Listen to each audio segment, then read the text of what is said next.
Hi, everyone. This is America Adapts, the climate change podcast.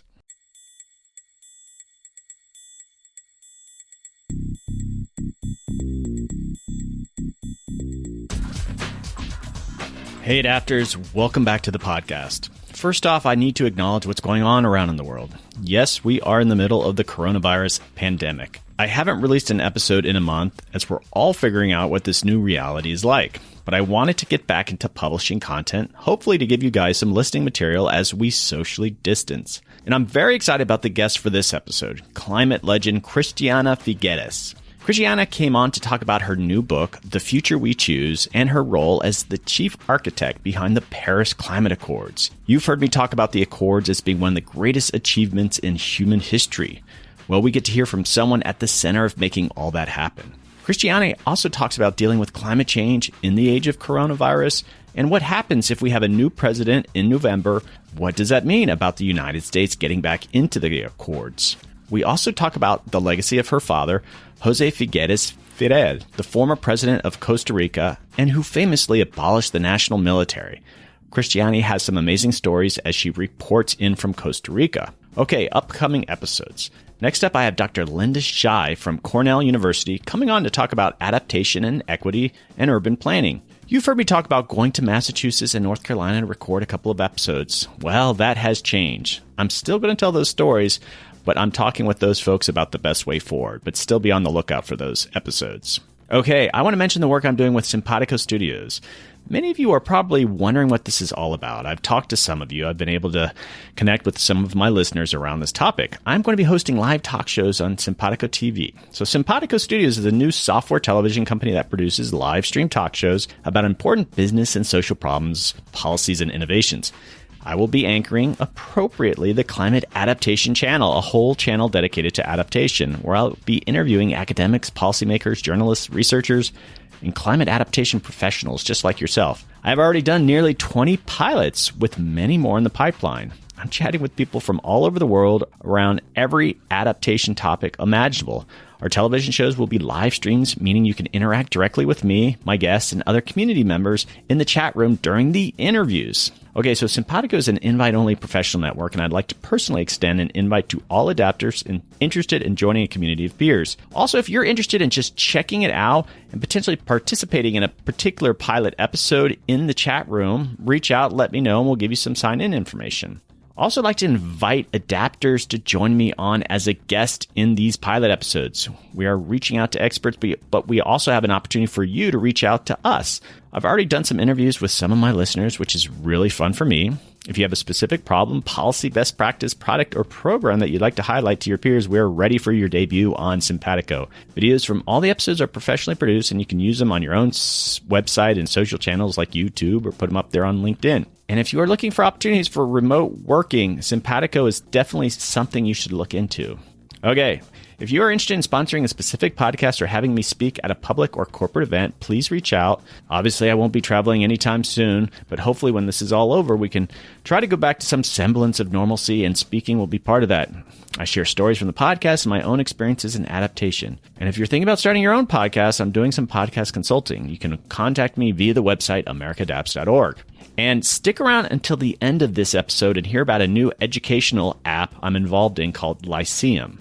Okay, let's join Christiana Figueres. I know you're going to love this conversation.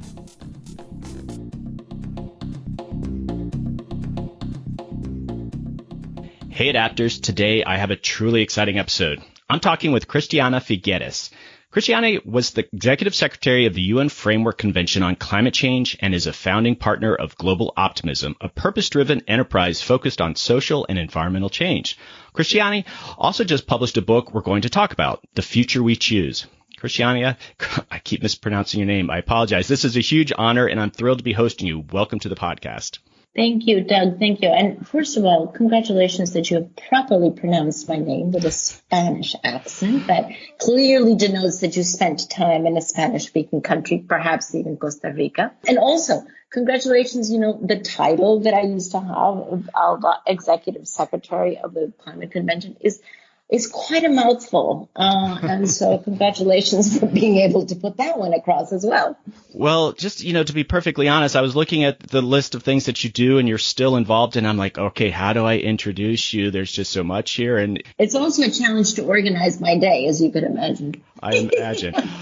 I just want to jump into this, and we are recording this in the middle of the coronavirus pandemic. These are crazy times. And just first off, where are you right now? So I am in a little town called Puerto Jimenez, which is on the Osa Peninsula, which is the southern tip of Costa Rica, just before you get to the Panamanian border.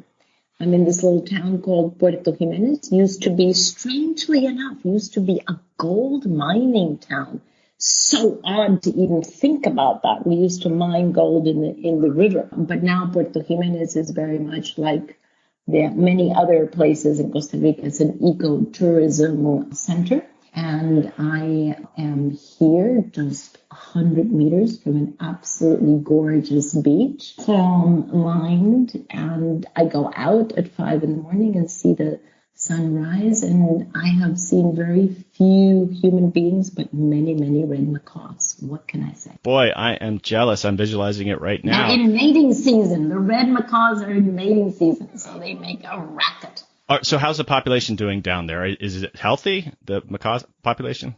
The macaw population is doing very, I didn't know which population. Oh, no, I'm sorry. The macaw population is doing quite well here in the Osa Peninsula. That's very encouraging. And if you've never seen a red macaw, Doug, for those who have never seen a red macaw, please do go to Miss Google and, type in red macaw image and you will be absolutely blown away. They are stunning birds. Okay, so you are in a beautiful spot during all this craziness. I want to talk about some of the work that you've done. I also want to talk a bit about Costa Rica further down the line. But how exactly is what's going on impacting your work? Is it you're hunkering down there, but what are you doing right now and how is this impacting you?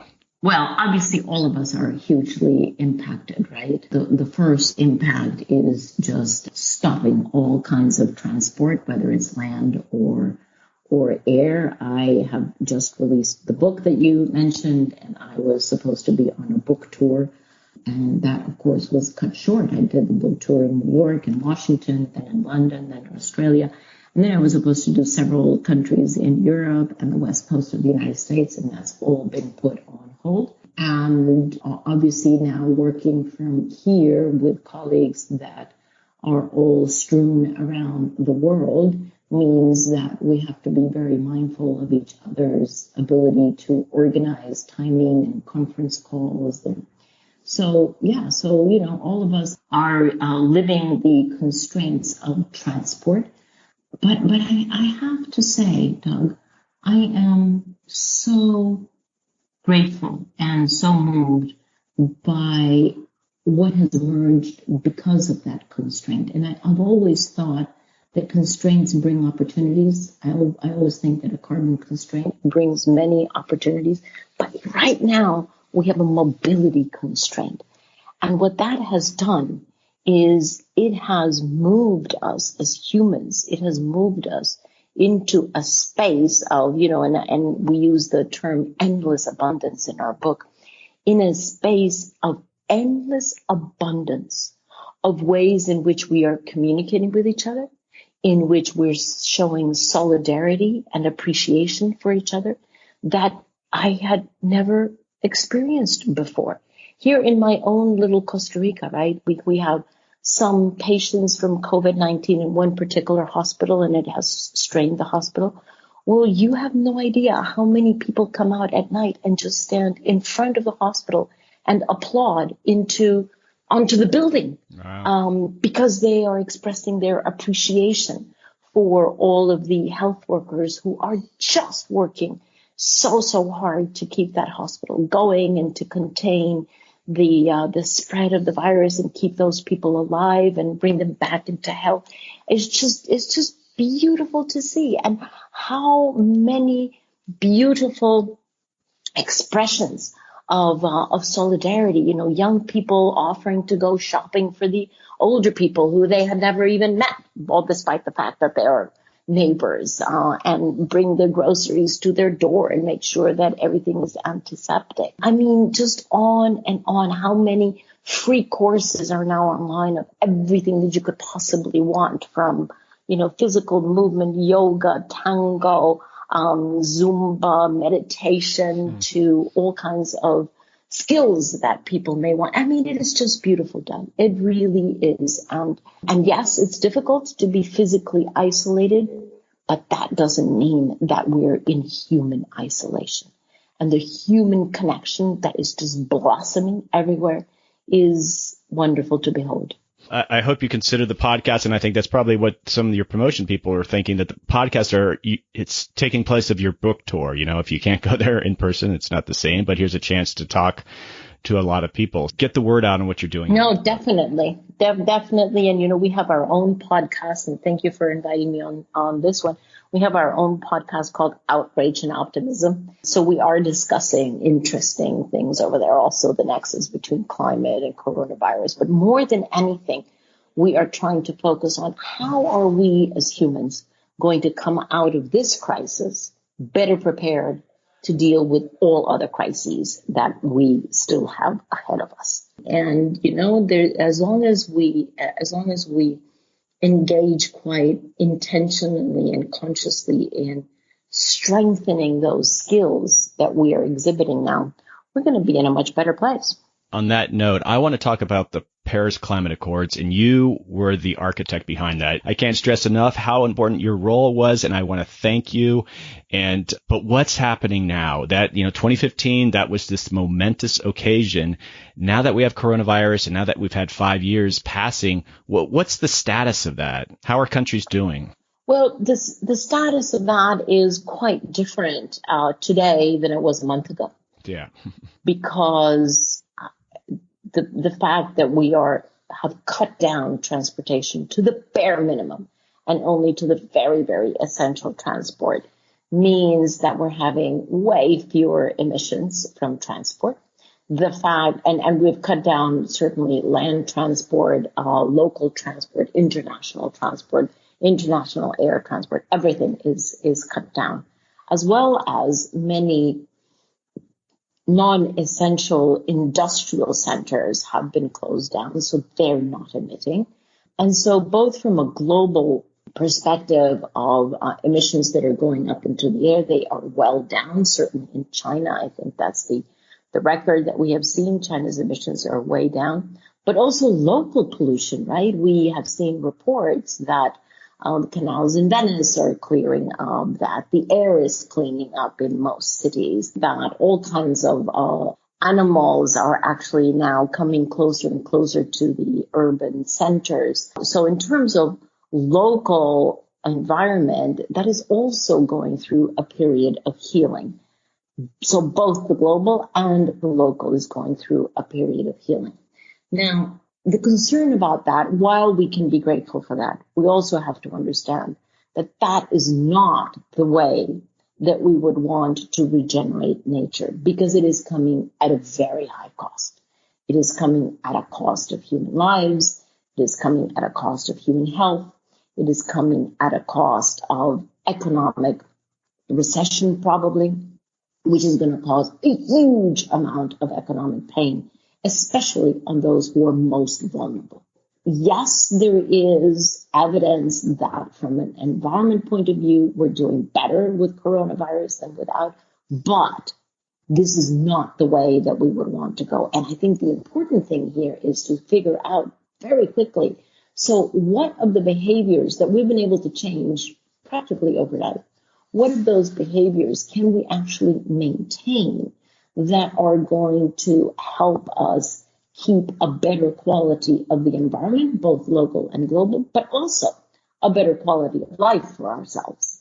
So there's a huge, this is a treasure trove of learning right now, to figure out what can we learn from here, what can we keep, what do we return to where it was, and how do we combine the two. Well, you must appreciate, and this is still just unfolding so fast. We don't even know what 2 weeks will bring, but you're starting to see some of those stories in the climate movement of like, well, if we can reduce carbon emissions in response to the coronavirus, there's these opportunities in the broader climate movement. And just sort of what you were talking to is that we're going to establish these narratives of, I worry that, like, as you said, that if we try to make a point that we can reduce our emissions and we tie it back to coronavirus, people are going to have such a negative reaction. Well, we don't want to do it that way. That was in response to that pandemic. Right. But I mean, don't you sense these narratives are people are trying to figure out how exactly they want to, I'd hate to use the word exploit, but how is the climate movement really going to learn lessons from the coronavirus? And I still think it's up in the air. It could backfire. Yeah, I mean, I think we're only just starting to explore both the commonalities and the differences, and there are quite a few commonalities and probably a longer list of differences between the two. So, I would say that's in its incipient stage, but it does behoove all of us to do that, right? To figure out what is in common here and what is different, and in particular, in view of all of that, then what do we want to do differently once we emerge from the virus emergency? Because there is a way in which we could emerge from virus emergency and actually just go into incredible increase of emissions if, for example, the recovery packages that are being considered by governments are put into industries of high carbon intensity, then we will be increasing our emissions and we will condemn ourselves to an increase of emissions way beyond 2030, which is by when we have to be at half the emissions.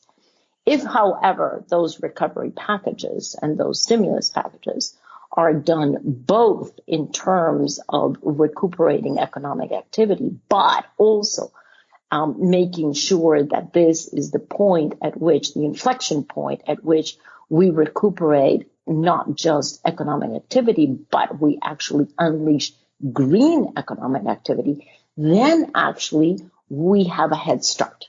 Then we have accelerated the cleaning up of the emissions around the world, which is what we should be doing with or without the virus. Let's try to go back a month or 2 months ago, and when this wasn't just dominating everything, and how, and I don't even know, I mean, what's been your role since the Paris Accords were signed is how the countries are trying to meet these voluntary commitments that they've made. Is it sort of, is the UN following on a country by country basis? How's it going? Are some countries really all in? And what's going on in that respect?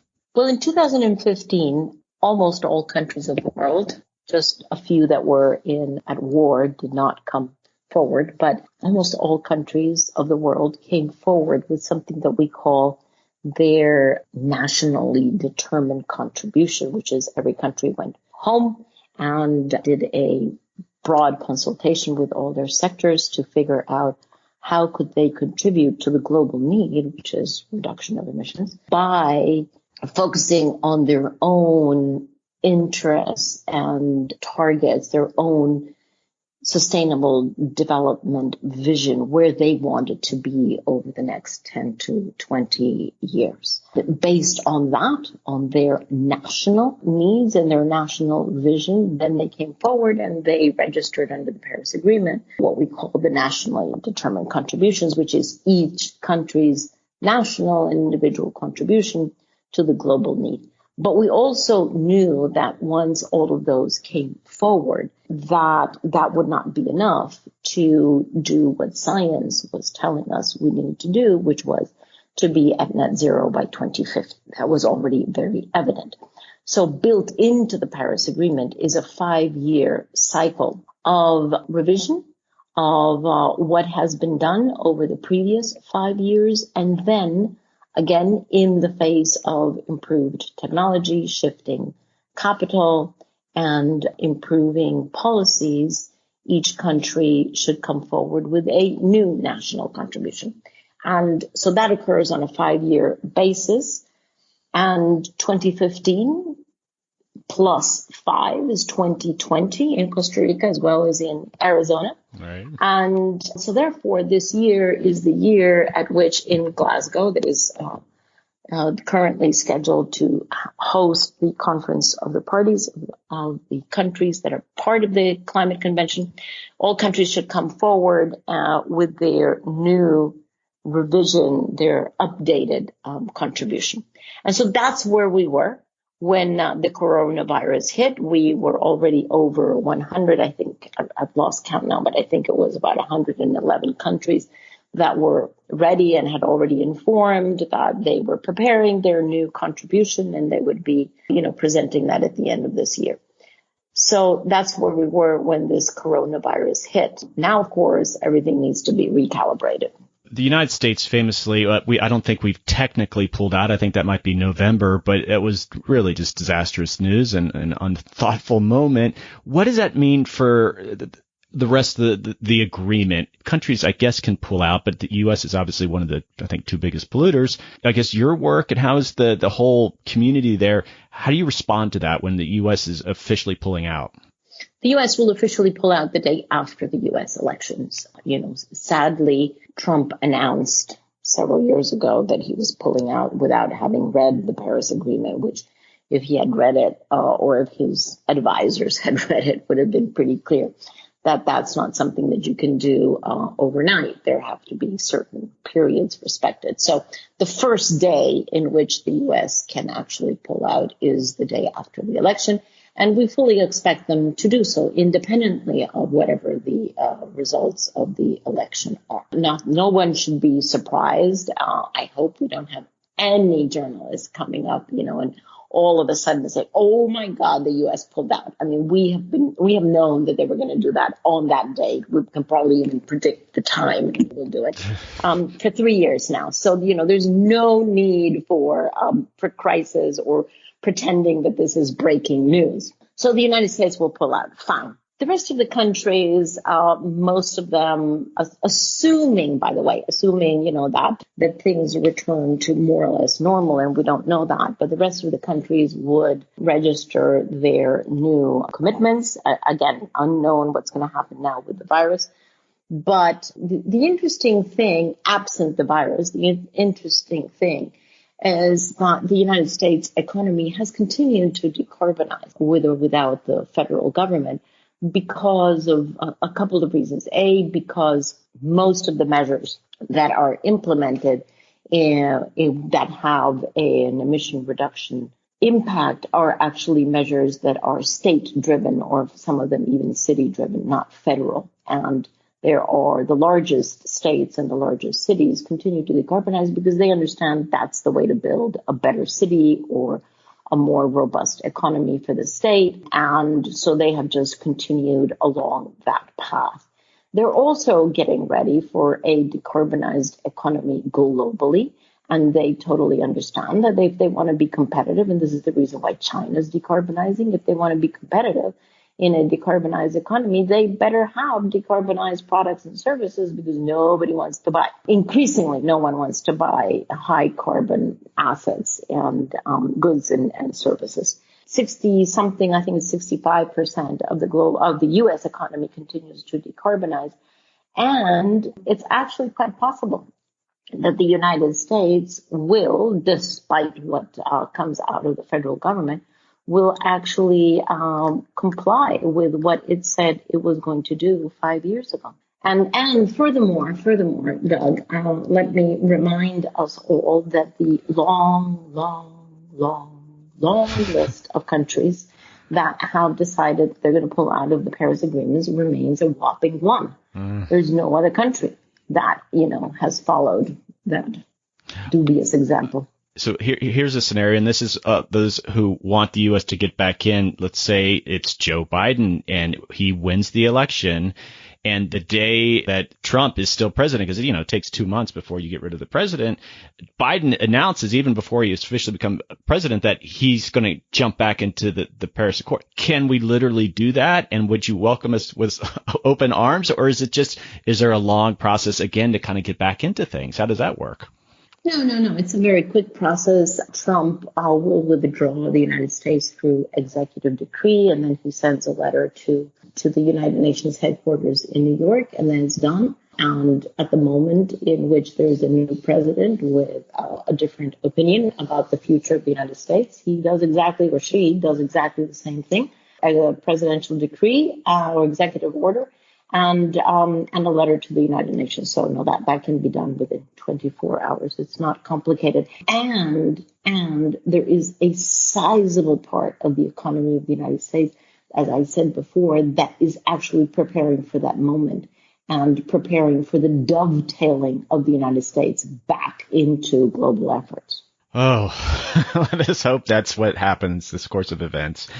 And as you were saying, worst case scenario, if Trump gets elected again, as you were saying, so many things are sort of set in motion with private companies and other things that we're going to see a decarbonization. It would be nice if we had strong U.S. leadership. We'll see. Yeah, and obviously if there's alignment all the way up and down, right? All the way from federal to state to city to corporate policy and financial incentives, then that full alignment is what allows you to be the most effective. In the absence of that alignment, it doesn't mean that the whole thing is paralyzed. It just means that you're not optimizing the system. Okay, so I want to pivot and talk about your book, The Future We Choose, and your co-author on this book is Tom Rivett-Carnac, and hopefully I got that right. And so what's the book about? What were you hoping to accomplish by writing this book? The book is actually a pretty simple book because we recognize that climate change is a complex subject and that most people feel overwhelmed both by the complexity of the topic, the science and the measures that need to be taken, but also overwhelmed about what can I do as an individual. So we try to puncture both of those myths. And first of all, it's a very readable book. It's a book that you can read rather than study. It's not meant to be a textbook, a university textbook. It really is a very readable book. You can read it in about 2.5 hours. And it gives you the basics in a very, very clear way, the basics of climate science. Where are we and how did we get here? And then it does something that is, we think is quite interesting. It actually invites the reader in an experiential way to step into two different worlds that are defined by what we do over the next 10 years.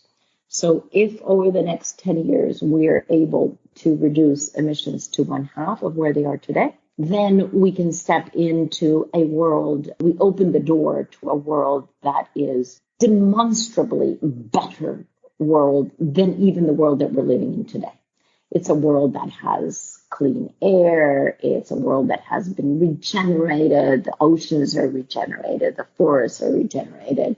We have cities that are green, where there's, green growing everywhere. We have flowers, vegetables growing everywhere. We have cities that have fewer cars and hence less air pollution, much more personal, individual mobility. It's just a much more enjoyable world. And so we walk the reader through that experience of what that world will be like.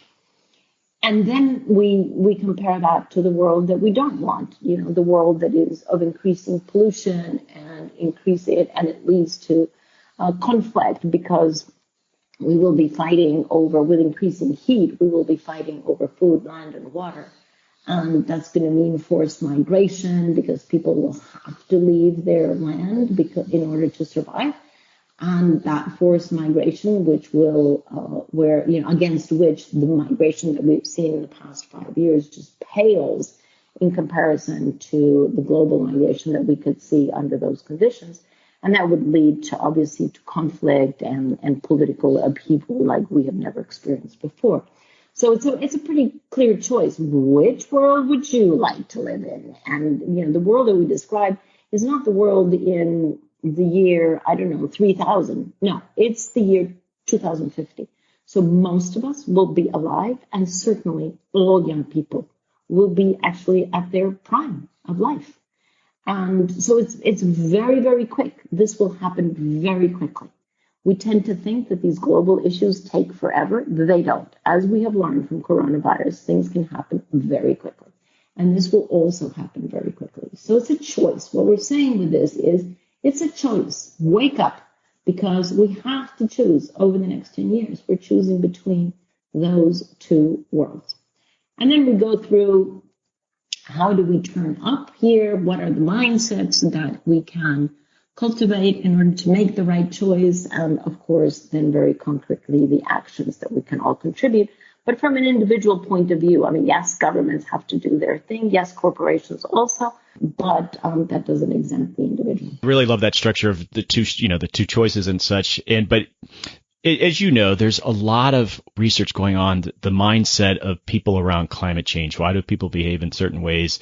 And I think that when you're given a choice, you're going to choose one or the other. And so even though it seems like this is a better world, it's a cleaner world, the other world, that's familiar to them. They don't want to change anything. And I think that's what we're kind of encountering. And I think what we're learning from the coronavirus too, in some ways, we've seen such radical behavior change is because we're almost not given a choice. So even though it's a choice to sort of socially distance, in some ways it's almost structured like this is a life or death. It's almost there's no choice.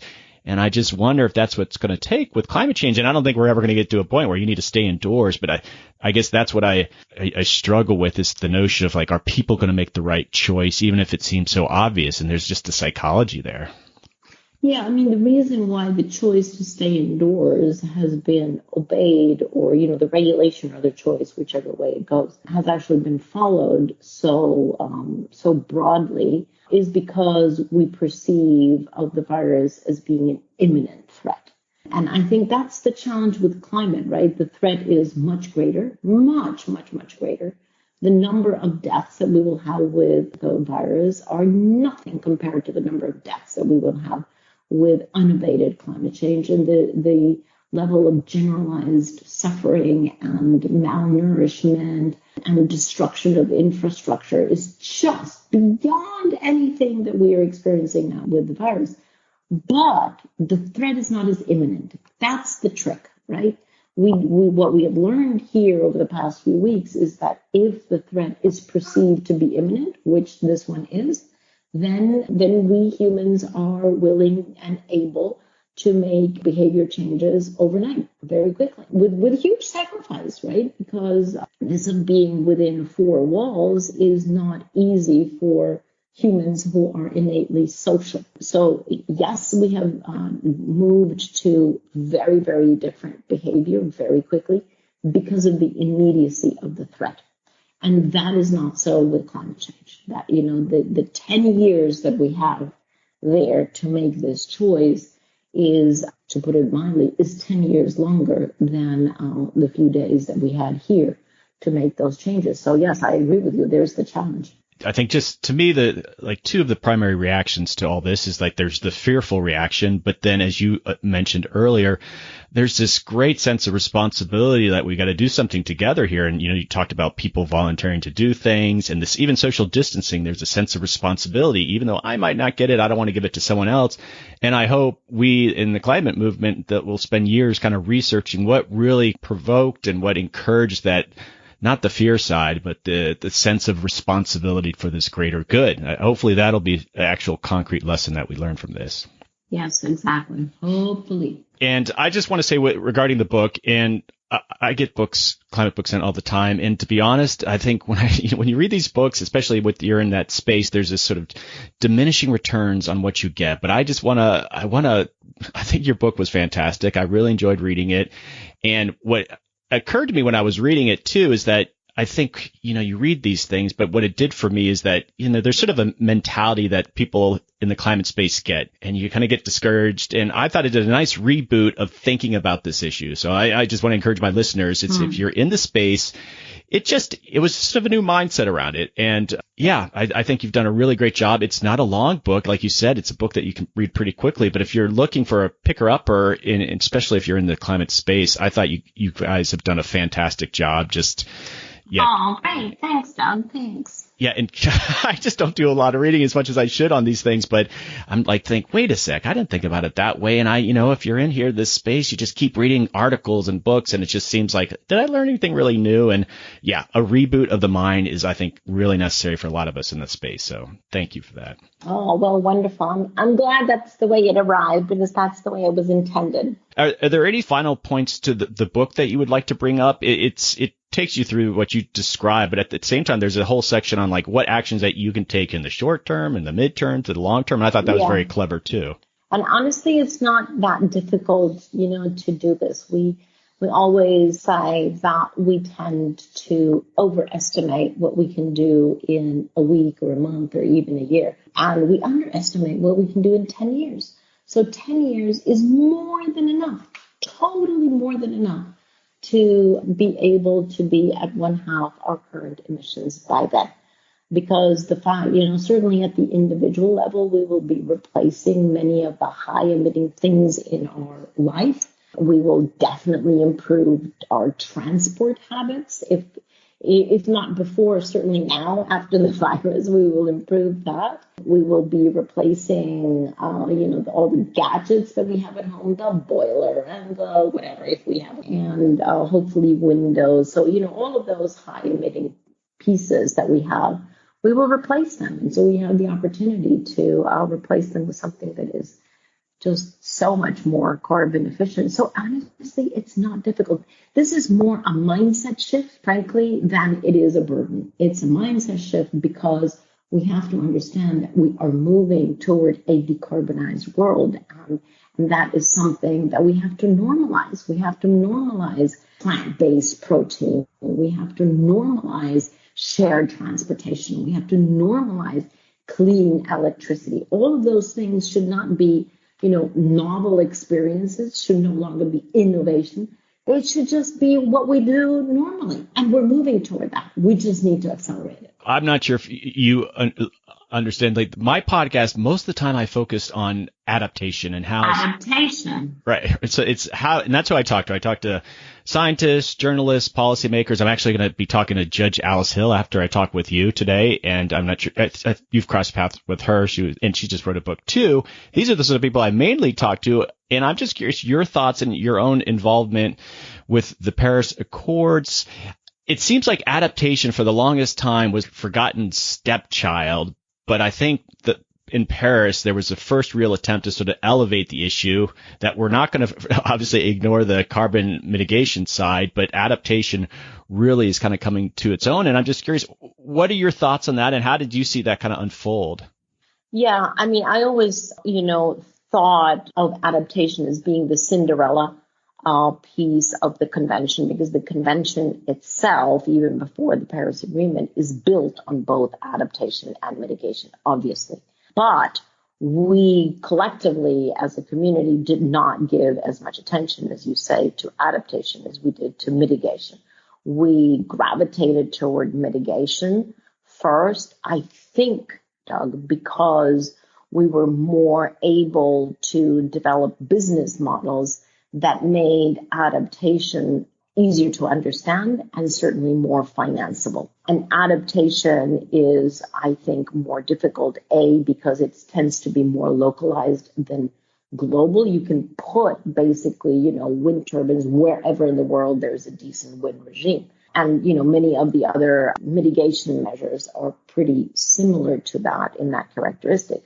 But adaptation is very, very site specific. And it really depends on what the population is, what the natural conditions are, what the current erosion of natural conditions are. So the specificity of adaptation, I think, first is a complexity. Secondly, that specificity means that there is a much, much broader universe of adaptation measures that can and should be taken than the mitigation ones. And thirdly, adaptation was a Cinderella because we didn't give much thought to what are the business models that are going to allow us to deploy adaptation measures at scale. And so for all of those difficulties, I always thought of adaptation as being the Cinderella, which is why we paid so much attention to it as we were designing the Paris Agreement, to ensure that we weren't again in the Paris Agreement repeating that problem,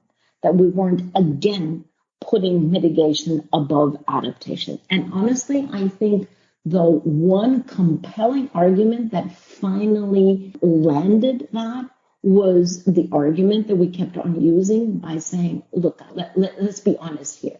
If we do not do mitigation as quickly as we have to, adaptation is just going to escalate enormously. And in fact, it is already escalating. The need for adaptation is escalating immensely already right in front of us. And furthermore, this is so unjust because it is the developing countries that are suffering the most acute need for adaptation. And they're the ones that A, have caused the problem less, and B, have the least capacity to deal with their adaptation. And C, they're the ones that are actually taking it out of their own budget. And so all of those arguments, I think, finally began to land. And yeah, I do feel that, are they being paid equal attention? No, I don't think so. I don't think we're paying equal attention yet, but I think it was brought out of the Cinderella role and put almost at equal level with mitigation. I think we still have a lot to work on. Well, here's some anecdotal feedback to you. I've been in the adaptation space for like 15 years and with the podcast about 3.5 years. And just hearing from my listeners that they really like thinking about adaptation just because especially so much is happening on the ground now, whereas on the mitigation side, it's a little bit more esoteric. And us in the adaptation space, we have this sort of naive hope that you can achieve true mitigation through adaptation. Once we really start adapting to climate change, people are going to connect the dots and say, wait a sec, we've got to mitigate, or we're not going to be able to adapt. And you start seeing a little bit of that. But just for you, I'm not sure how much you connect with adaptation implementers out there, but they're just doing stuff on the ground. And my listeners just love hearing that kind of practical work around climate change that's happening now. Well, and it's so much more creative, right? That's what I mean about the localization of it. It's so much more creative, so much more innovation because it is site-specific and condition-specific. That, I think, is what makes it very exciting and inspirational. Yes, I'm very encouraged by it. I couldn't have this conversation without bringing up Costa Rica. And just a little bit of background. I'd mentioned to you earlier, but I lived in Costa Rica for about 1.5 years back in the 90s. I did my graduate studies in Costa Rica. I just have this soft spot in my heart for Costa Rica. But I bring that up is that your own background, you have quite a family background when it comes to Costa Rican politics. And first off, your father was one of the early presidents of Costa Rica. Well, it depends on what you mean by early, because we've been independent since 1821, as you know. And so we've had presidents ever since then because we've been a very stable democracy. But yeah, my father is considered, let's say, the father of modern Costa Rica. He was president 3 times, over the past 70 years. Didn't phrase that quite right, just modern Costa Rica. And when I lived there, I was there with my wife, and we lived in San Jose. And whenever we heard about your father and he abolished the military, we just, as Americans, were just dumbfounded that such an act occurred. And so I'm not sure how often that's brought up to you, but just truly a profound act of goodness there and just an amazing thing. Well, he was an incredible visionary. He was a farmer in his youth, but he was very studious and a staunch protector of democracy as a construct, and was very proud that Costa Rica had been such a long and stable democracy. And in the 40s, when the government that was in power disrespected the results of democratic elections 2 times in a row, he decided that he would lead a revolution to rescue democracy. And so there are many tales about that, but eventually he was a revolutionary, and he led that revolution that was successful in overcoming the government army. And what is fascinating to me is that he actually sent 2 armies home. The first army that he sent home was his own revolutionary army. He could have kept his army, right? They all they were so loyal to him, and he could perfectly have kept his military as his own personal paramilitary. He did not do that. As soon as they had overcome and taken the control of the country, the first thing he did was he asked every single one from his own military ranks to turn in their arms and go back to their plowshares because they were all farmers. And then he outlawed the national army and asked for all of those arms back. So he actually abolished 2 armies, which is amazing. And Not only did he do that, then he decided that the budget that had been devoted to the military army, not to his revolutionary, but to the national military army, would actually be divided into Ministry of Education. Hence, Costa Ricans are the most highly educated people in the whole continent, including the United States. And another part went into national parks and protection of our biodiversity. Hence, we have a pretty impressive 5% of all of the biodiversity of the world is on Costa Rican territory. And yes, we are an eco-tourist spot because of that. So quite a guy, huh?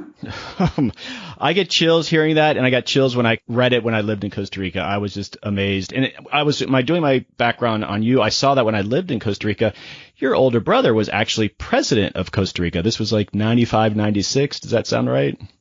Yeah, that's correct. He was president after my father passed. My father passed on in 1990, and then 4 years later, my brother also became president. So my father never knew that, or at least he never told us that he knew it. He probably saw it from above. Well, and then it occurred to me, okay, that's quite some big shoes to fill. You got an older brother, you got a father, president of Costa Rica, but then you come along and you're the architect of the most important piece of legislation or just agreement in human history. So I think you did the old man proud. Yeah, thank you. Well, I hope. Yeah, I mean, both of them, my father and my brother, chose to work at national level, which I think is probably even more complicated than global level, and I chose to work at the global level. But yeah, I think it's a family that is devoted to public service in many different ways, and here we are. Yeah, I just wanted to bring up some of the Costa Rica stuff. Looking back fondly, I was a school teacher at Colegio Metodista in San Jose, and so I just know the area well. So it's been a treat just catching up with you. And well, thanks very much. So when are you coming back to Costa Rica? Well, I guess another time really soon. I took my son down there about 6-7 years ago, and I want to take him back. And it's usually between Panama or Costa Rica that we kind of choose. I lived in Panama when I was a kid. My dad was military, and so I've been to both plenty of time. So I definitely would like to look you up if I get down to Costa Rica and you're based there. Both are gorgeous countries, I have to say. And I'm here right in the middle between the two because I'm almost on the border with Panama. So there you go. If you have to choose between the two, just come to the border. Right. Excellent. And last question here, I ask all my guests, if you could recommend anyone to come on the podcast, who would you recommend? To come on the podcast? How many women do you have on your podcast usually? I'm actually, I think, quite good in that respect. So we're looking at 50-50. I've had hundreds and hundreds of people I've interviewed. So it's pretty good, but I'm always looking for more interesting kind of diverse voices. So yes, if you have a recommendation. Okay. Well, I'm going to recommend Osprey, who is a fantastic female leader of many different of women who are on the front lines of climate and who are doing some mitigation, but mostly they are doing adaptation, but on the front lines. Okay, awesome. Very, very brave, very brave. And so Osprey Oriel Lake is her name, and I can send you her email. Oh, excellent. Excellent recommendation. Okay, I'm going to sneak one last little question in. Could you tell my listeners what Pura Vida really means? Pura Vida, directly translated, means pure life, but it is an expression that we in Costa Rica use to mean everything is fine, everything is good, we are positive, we walk around with a smile on our face. Yeah, and let's look at the good part of life. Excellent. Christiana, thank you so much. Again, it's been such an honor talking with you, and thank you for all that you've done. And with the Paris Accords, it's just truly a momentous thing that you've been involved in. But thanks again for coming on the podcast. All right. Thanks very much. Bye.